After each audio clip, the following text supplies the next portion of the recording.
बहू को पराया नहीं समझना चाहिए।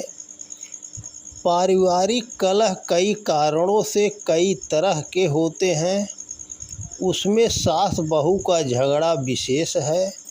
इस कलहाग्नि की लपट में परिवार के सभी सदस्य न्यूनाधिक रूप से सुलझते हैं। इसके दुष्परिणाम स्वरूप पिता पुत्र, माँ बेटे, पति पत्नी, भाई भाई के संबंध खराब हो जाते हैं। पारिवारिक सुख शांति की हरियाली नष्ट हो जाती है। घर में दिन रात कलह का वातावरण बना रहता है। सास बहू का यह सत्यानाशी झगड़ा किन कारणों से होता है, यह पक्ष विचारणीय है। अधिकतर इसकी जिम्मेदारी सास पर होती है। प्रत्येक माँ अपने बेटे के विवाह के पूर्व ही काल्पनिक सुखों के स्वप्न संजोए रहती है। उन्हें साकार रूप में देखने के लिए बहू के स्वागत के लिए तत्पर रहती है। बेटे के विवाह के बाद भी सास के विचार इसी तरह बने रह सके तो पूर्व संचित कल्पनाओं का साकार स्वरूप जीवन व्यवहार में उतर आना कोई कठिन बात नहीं, न ही असंभव है। लेकिन कुछ व्यक्तिगत स्वार्थ और मूढ़ मान्यताओं के रोड़े इन काल्पनिक महलों को ढहा देते हैं। इन्हीं कारणों से कलह फैलता है। यह बात सत्य है कि ताली दोनों हाथों से बजती है, पक्षी दोनों पंखों से ही उड़ान भरता है, रथ दोनों पहियों से ही चलता है, दो वस्तुओं के घर्षण से ही शक्ति पैदा होती है। उसी तरह सास बहू के झगड़े में भी न्यूनाधिक रूप से दोनों ही पक्षों का दायित्व रहता है। यदि इनमें से कोई एक भी पक्ष अपने स्वाभिमान स्वार्थ को कम कर सहयोग, आत्मीयता, सम्मान तथा त्याग का व्यवहार करने लगे तो कोई कारण नहीं है घर में कलहाग्नि जलती ही रहे। एक पक्ष किसी कारण से तान फून करता भी रहे और दूसरा पक्ष इस आग में घी छोड़ने का काम न करे तो आग थोड़ी देर बाद स्वयं ही बुझ जाएगी तथा शांति का वातावरण बना रहेगा।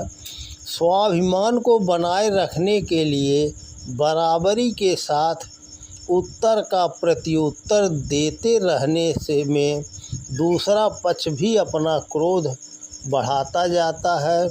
फलतः पारिवारिक महाभारत का दृश्य उपस्थित हो जाता है। जो सास बहू को पराई समझती है वही बहू की ताड़ना देती है, उसके साथ झगड़ती है।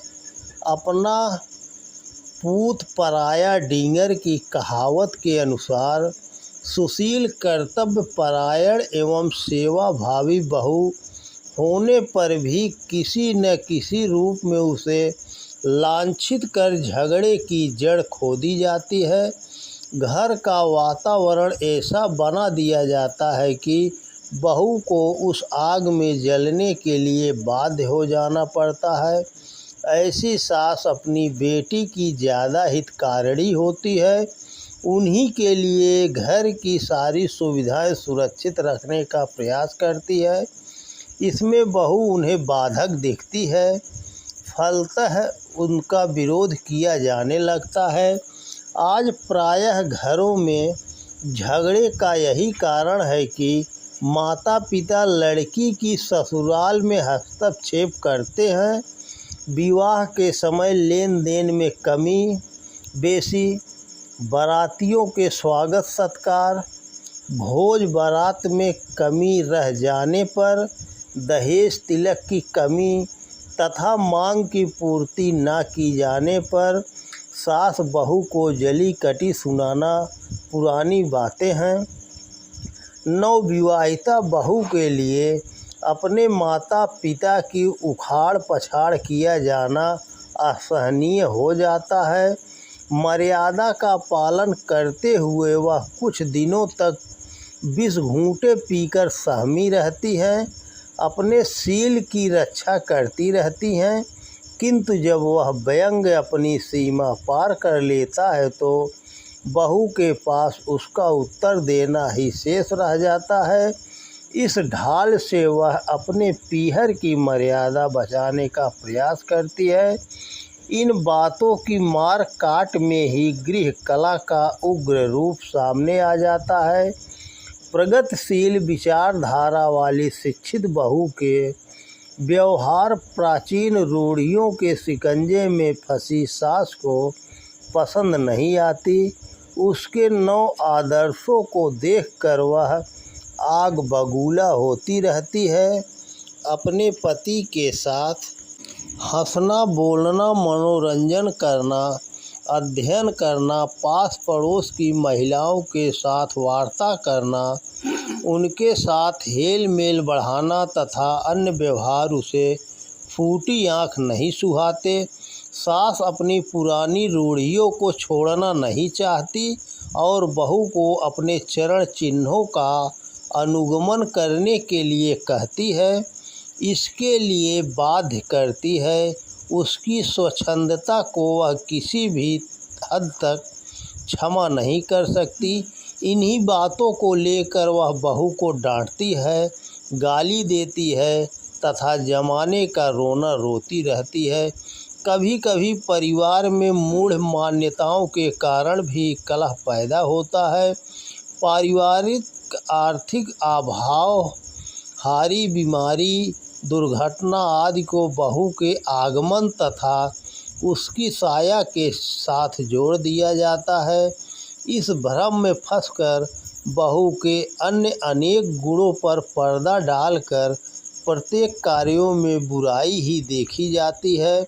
आर्थिक दृष्टि से वर एवं वधू पक्ष वालों की समानता कहीं कहीं ही मिलती है। अक्सर बहू धनी परिवार से ब्याही जाती है या अपेक्षाकृत गरीब परिवार से।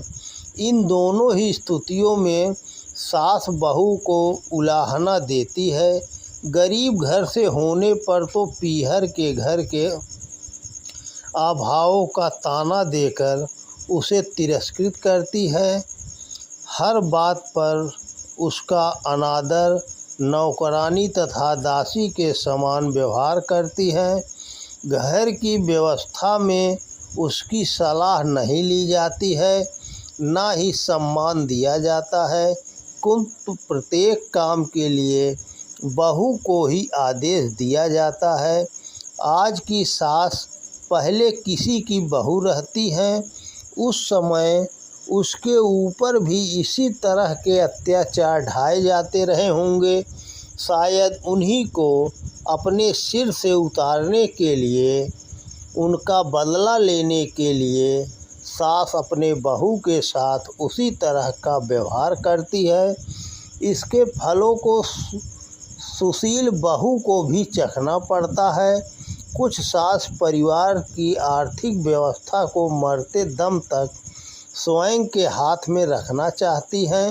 वे प्रत्येक कार्यों में अपना शासन रखती हैं, हर कार्य में अपनी सलाह की आशा रखती हैं, अपने अहम की पूर्ति के लिए हर काम पूछ कर करने में अपना अधिकार समझती हैं। यहाँ तक कि रसोई में क्या पकाना, कितना पकाना, कैसा पकाना आदि छोटी छोटी दैनिक दिनचर्या की बातें भी सास से पूछे बिना नहीं किया जाना चाहिए। अन्य कार्यों की तो बात ही अलग है। कभी उसकी अनुपस्थिति में या भूल से सलाह के बिना ही कोई कार्य कर लिया जाता है तो पहाड़ ढह जाने की विकट स्थिति बन जाती है। इस तरह सास अपनी बहू से दिन रात खटपट करती हुई परिवार की भावी गृह स्वामिनी के जीवन में विष घोल कर रख देती है। प्रतिदिन के झगड़े झंझट से बहू का जीवन दूभर हो जाता है। कई बहुओं को इसी कारण मारपीट जैसे साधारण दुष्कृत्यों से लेकर हत्या तक की जीवन नाशनी यातनाएं सहनी पड़ती हैं। झगड़े की इस विषबेल को काटने, इस समस्या को सुलझाने की कोई तरकीब सोचे बिना पारिवारिक स्थिति सुदृढ़ नहीं बन सकती। सास अपनी मानसिक स्थिति को संतुलित बनाए रखें, अपने दायित्वों को पूर्ण कर्तव्य परायणता के साथ निभाती रहें तो कलह की यह स्थिति समाप्त हो पारिवारिक सुख शांति स्थापित की जा सकती है। सास को घर गृहस्थी का अधिक अनुभव होता है, वह जीवन में आने वाले उतार चढ़ाव को अधिक देख चुकी होती हैं। पराए घर की लड़की द्वारा सेवा कराए जाने का सौभाग्य गृहिणी और मातृत्व पद से गौरवान्वित माताओं को ही प्राप्त होता है। अपने बेटे के पीछे ही बहू आती है। इस सौभाग्य की अनुभूति कर सास बहू के साथ आत्मीयतापूर्ण व्यवहार करे तो बहू का हृदय गदगद हो अपेक्षाकृत अधिक सेवा प्रस्तुत करने का तत्पर रहेगा। वह पारिवारिक सुख शांति की वृद्धि करने में अपना पूर्ण सहयोग प्रदान करेंगी। सास के प्रेम पूर्ण व्यवहार का प्रभाव परोक्ष रूप से उसके ही मान सम्मान पर भी पड़ता है। घर की मर्यादा बनी रहती है तथा परिश्रम, सहयोग, सहानुभूति, सेवा, त्याग के आधार पर परिवार उन्नति के पथ पर बढ़ता रहता है। दोस्तों नमस्कार, जय हिंद, जय भारत।